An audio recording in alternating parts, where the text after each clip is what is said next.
Waalaikumsalam warahmatullahi wabarakatuh. Apa kabarnya hari ini? Baik, Bu. Alhamdulillah. Coba dilihat dulu kanan kiri sampingnya ada sampah tidak? Tidak ada, Bu. Ya, jika tidak ada, tolong bangkunya diluruskan ya. Iya, Bu. Ya, sebelum belajar, alangkah baiknya kita harus berdoa terlebih dahulu ya. Iya, Bu. Berdoa mulai. Berdoa selesai. Baik anak-anak, sebelum ke materi, Ibu akan absen kehadiran kalian dulu ya. Iya, Bu.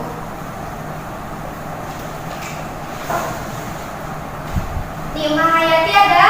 Hadir, Bu. Intan? Hadiro. Maya ada? Sakit, Bu. Oh, sakit kenapa Mayanya?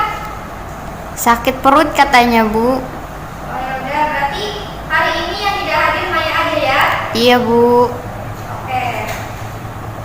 Apa kalian tahu mata pelajaran kita kali ini yaitu tentang apa? Tidak tahu, Bu. Ya, pelajaran kita hari ini yaitu tentang pendidikan lingkungan hidup dengan pokok bahasan sumber daya alam. Oke, pembelajaran kita kali ini yaitu mengenai habitat tumbuhan dan juga hewan.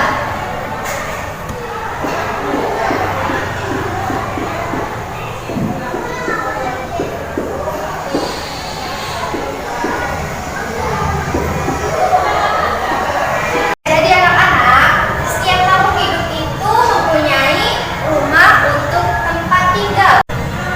Adapun habitat adalah tempat tinggal hewan atau tumbuhan tinggal dan juga berkembang biak.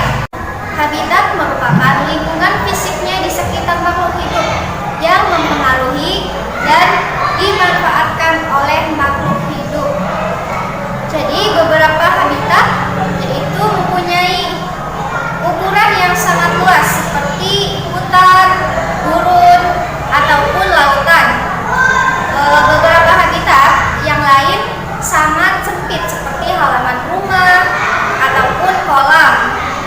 Setiap makhluk hidup yaitu sesuai untuk hidup pada habitatnya tertentu. Seperti tumbuhan dan hewan menyesuaikan dengan habitatnya. Oke, jadi anak-anak, habitat itu ada dua macam. Yang pertama yaitu habitat apa? Ya, habitat darat. Yang kedua yaitu habitat air. Apa kalian tahu habitat yang ada di darat itu apa aja? Ya, ada gurun, hutan, dan padang rumput. Kemudian habitat yang ada di air itu apa?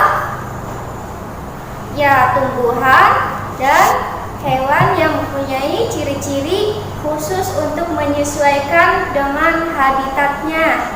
Kita lanjut ke yang pertama, yaitu habitat gurun. Ada yang tahu habitat gurun itu apa? Tidak tahu, Bu. Ya, gurun adalah daerah yang sangat kering dan jarang hujan. Jadi, di gurun itu pada siang hari matahari sangat terik dan panas. Namun sebaliknya, jika pada malam hari gurun itu sangat dingin.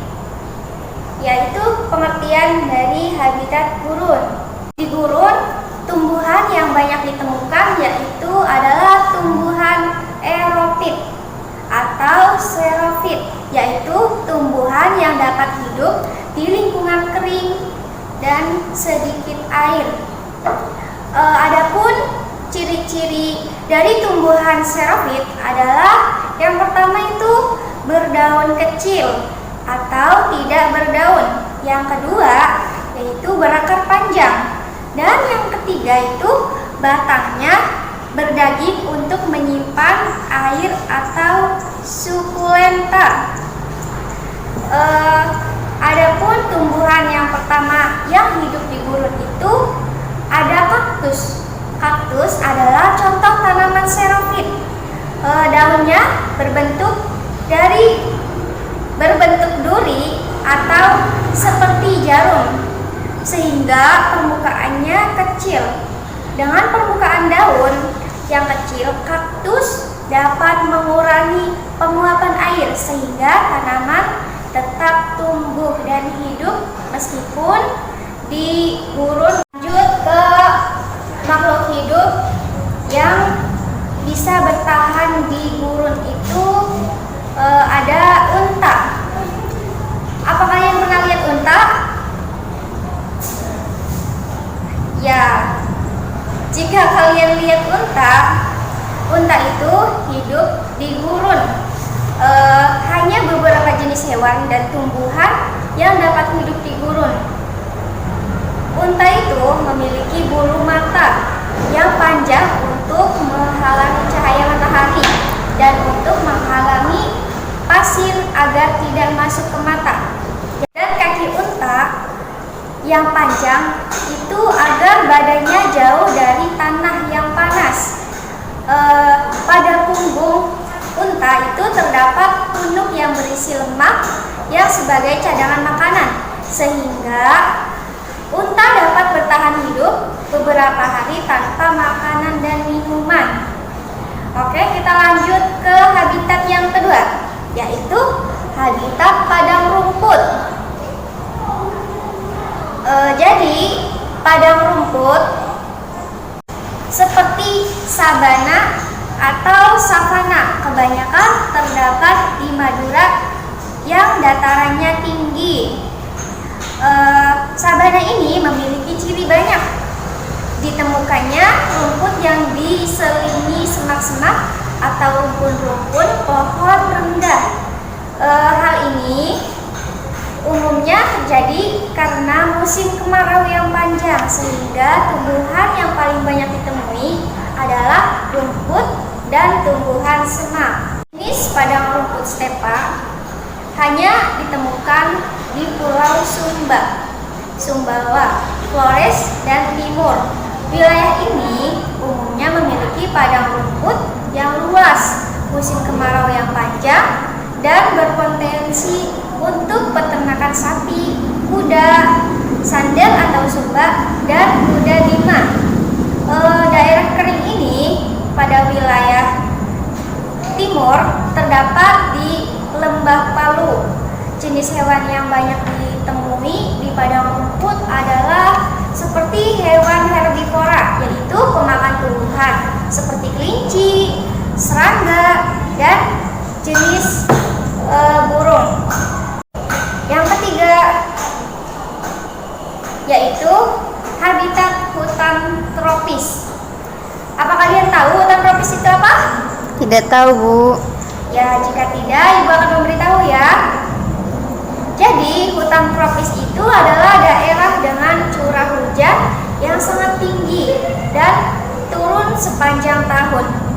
Hutan tropis memiliki keanekaragaman jenis tumbuhan dan juga hewan yang paling tinggi. Pohon-pohon utama dapat mencapai ketinggian 20-40 meter dengan cabang berdaun lebat sehingga membentuk suatu tudung atau kanopi. Jadi, tumbuhan yang sering dijumpai atau yang sering ditemui di habitat hutan tropis ini yaitu ada tumbuhan liana dan juga epifit. Habitat tumbuhan dan hewan adalah tumbuhan yang menjalar, seperti contohnya yaitu epifit adalah tumbuhan yang menempel pada batang-batang pohon dan tidak merugikan pohon tersebut. Contohnya seperti bunga anggrek, seperti paku sarang, dan juga burung. Lalu, hewan yang hidup di atas pohon seperti kera, bajing, dan bermacam-macam burung adalah hewan yang di bawah, yaitu babi hutan. Terus ada kucing, terus ada macan tutul, dan sebagainya. Kita lanjut ke habitat yang keempat, yaitu habitat air atau habitat air tawar yang meliputi sungai, kolam, danau, dan juga rawa. Adapun tumbuhan yang hidup di air, yaitu disebut apa anak-anak? Ya, disebut hidrofit yang mempunyai ciri-ciri khusus, yaitu contohnya seperti bunga teratai. Apakah kalian pernah lihat bunga teratai? Ya, bunga teratai itu biasanya hidup terapung di kolam atau di danau.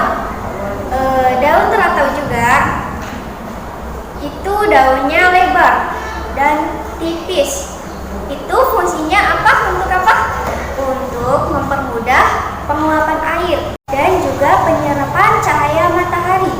Jadi, batang dan akar teratai itu memiliki rongga-rongga udara. Rongga-rongga ini berfungsi untuk mengapung seperti teratai dan eceng gondok hidup terapung di kolam ataupun di danau. Dan hewan yang hidup di air adalah berbagai